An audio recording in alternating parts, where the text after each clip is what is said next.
సంగీత్ శోభన్ హీరోగా మానస శర్మ డైరెక్షన్‌లో, నిహారిక కొణిదెల ప్రొడక్షన్‌లో వచ్చిన మూవీ 'రాకాస'. ఈ మూవీ రివ్యూ గురించి ఈ వీడియోలో మనం మాట్లాడుకుందాం. ఈ మూవీ గురించి సింపుల్‌గా చెప్పాల్సి వస్తే, ఫస్ట్ ఆఫ్ ఆల్ వీళ్ళు తీసుకున్న స్టోరీ పాయింట్ అనేది రొటీన్‌గా ఉన్నప్పటికీ, బట్ ఈ మూవీని ఏమన్నా కొత్తగాను అండ్ అలాగే ఎంగేజింగ్‌గాను ప్రెజెంట్ చేశారు అంటే, అది కూడా ఒక రొటీన్‌గానే ప్రెజెంట్ చేశారు. మూవీ మొత్తం ఒక ప్రెడిక్టబుల్ వేలో, ఒక సాగదీసిన ఫీలింగ్ అయితే నాకైతే అనిపించిందనమాట.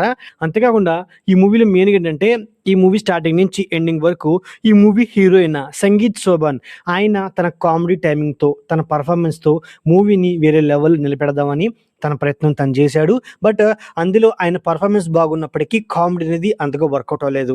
అంతేకాకుండా ఈ మూవీలో నిహారిక కొణిదెల గారి ప్రొడక్షన్ వాల్యూసే ఈ మూవీకి బిగ్గెస్ట్ పాజిటివ్ అనమాట. ముఖ్యంగా ఈ మూవీలో ఆ కోట సెట్ అవనండి, ఆ కోట లోపల సెట్ అవనండి, బ్రహ్మ రాక్షసుడి మీద వచ్చి కొన్ని విజువల్ సీన్స్ అవనండి. సో అవన్నిటిని చాలా రిచ్‌గా ప్రెజెంట్ చేశారు. ముఖ్యంగా ఈ మూవీ క్లైమాక్స్ పోర్షనే చాలా బాగా నచ్చింది. చాలా వరకు ఒక మంచి ఎండింగ్ ఇచ్చారనే ఫీలింగ్ అయితే కలిగింది.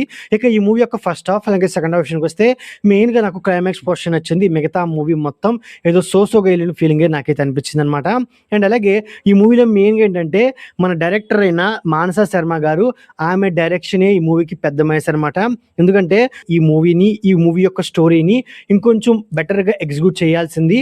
బట్ ఒక రొటీన్ ఫార్మాట్‌లోనే ఈ మూవీని ప్రెజెంట్ చేయడం వల్ల మూవీ అనేది అంతగా ఎంగేజ్ చేయదనమాట. అంతేకాకుండా ఈ మూవీలో మెయిన్‌గా ఏంటి కామెడీ, హర్రర్ అండ్ అలాగే థ్రిల్లర్ ఆ జోనర్స్‌లో ఈ మూవీని ప్రెజెంట్ చేద్దాం అనుకున్నారు. బట్ హర్రర్, థ్రిల్లర్ అనేది ఎక్కడ మనల్ని ఎంగేజ్ చేయదనమాట.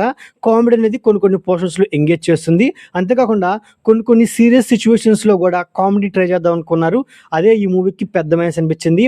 అండ్ అలాగే ఈ మూవీ యొక్క స్టోరీ గురించి సింపుల్‌గా చెప్పాల్సి వస్తే, ఒక ఊరు, ఆ ఊరిలో ఒక కోట, ఆ కోటలో ఒక బ్రహ్మ రాక్షసుడు అయితే ఉంటాడు.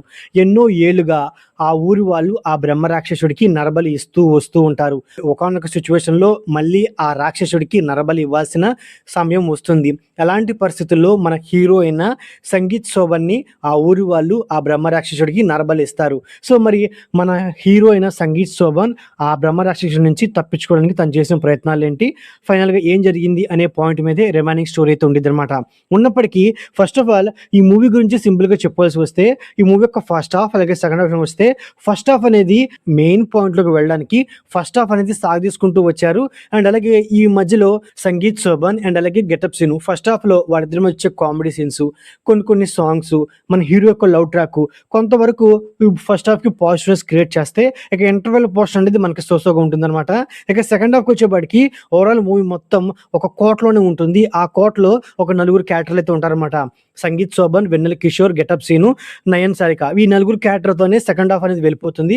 వెళ్ళిపోయినప్పటికీ సెకండ్ హాఫ్‌లో మెయిన్‌గా ఏంటంటే వెన్నెల కిషోర్ గారి కామెడీ టైమింగ్‌ని అంత ప్రాపర్‌గా యూజ్ చేసుకోలేదు. కొన్ని సీరియస్ సిట్యుయేషన్స్‌లో కూడా కామెడీ ట్రై చేద్దాం అనుకున్నారు.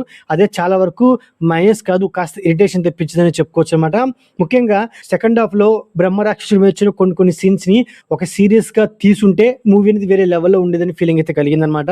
అంతేకాకుండా ఈ మూవీలో ఆ ఊరి పెద్దగా ఆశిష్ విద్యార్థి అండ్ అలాగే బ్రహ్మాజీ గారు, సో ఆ ఇద్దరు క్యారెక్టర్‌ని పెట్టినప్పటికీ ఆ ఇద్దరు క్యారెక్టర్‌ని అంత పవర్‌ఫుల్‌గా ప్రెజెంట్ చేయలేకపోయారు. వాళ్ళ క్యారెక్టర్‌ని కూడా ప్రాపర్‌గా యూజ్ చేసుకుంటే ఈ మూవీ అనేది వేరే లెవెల్‌లో ఉండేదని ఫీలింగ్ అయితే కలిగిందనమాట. అండ్ అలాగే ఈ మూవీలో వీళ్ళు చెప్పాలనుకున్న పాయింట్ ఏంటంటే, ప్రతి రాక్షసుడికి కూడా ఒక మనసు అయితే ఉంటుంది. సో ఆ మనసుని మనం తెలుసుకుంటే సరిపోతుంది. అంటే మూవీలో అలాంటి పాయింట్‌ని వీళ్ళు చెప్దాం అనుకున్నప్పటికీ, బట్ దాన్ని అంత ప్రాపర్‌గాను అండ్ అలాగే అంత కన్వీనియన్స్‌గాను ప్రెజెంట్ చేయలేకపోయారని ఫీలింగ్ అయితే కలిగిందనమాట. ఇక ఈ మూవీ యొక్క పర్ఫార్మెన్స్ విషయానికి వస్తే, మెయిన్‌గా సంగీత్ శోభన్ ఆయన ఈ మూవీకి ఒక హైప్ ఇద్దామని తన ప్రయత్నం తాను చేసినప్పటికీ, తన పర్ఫార్మెన్స్ అనేది డీసెంట్‌గా ఉంది. తన కామెడీ టైమింగ్‌ని మన డైరెక్టర్ గారు ప్రాపర్‌గా యూజ్ చేసుకోలేకపోయారు. ఈ మూవీ హీరోయిన్ అయిన నయన్ సారిక గారి క్యారెక్టర్‌కి అంత స్కోప్ అయితే లేదు. ఉన్నంత వరకు తన పర్ఫార్మెన్స్ అనేది డీసెంట్‌గా ఉందని చెప్పుకోవచ్చనమాట. మిగతా యాక్టర్స్ వారి పర్ఫార్మెన్స్ అనేది సోగా ఉంది. ఈ మూవీ యొక్క మ్యూజిక్, బ్యాక్‌గ్రౌండ్ స్కోరు ఈ మూవీకి చాలా బాగా హెల్ప్ అయ్యాయి. ఈ మూవీ యొక్క సినిమాటోగ్రఫీ, ప్రొడక్షన్ వాల్యూస్ ఈ మూవీని వేరే లెవెల్‌లో నిలబెట్టేశాయి. సో ఓవరాల్‌గా ఇదండి 'రాకాస' మూవీ రివ్యూ. నా రివ్యూ నచ్చినట్లయితే వీడియోకి ఒక చిన్న లైక్, అలాగే మన ఛానల్‌ని సబ్స్క్రైబ్ చేసుకోండి. Okay, thank you all.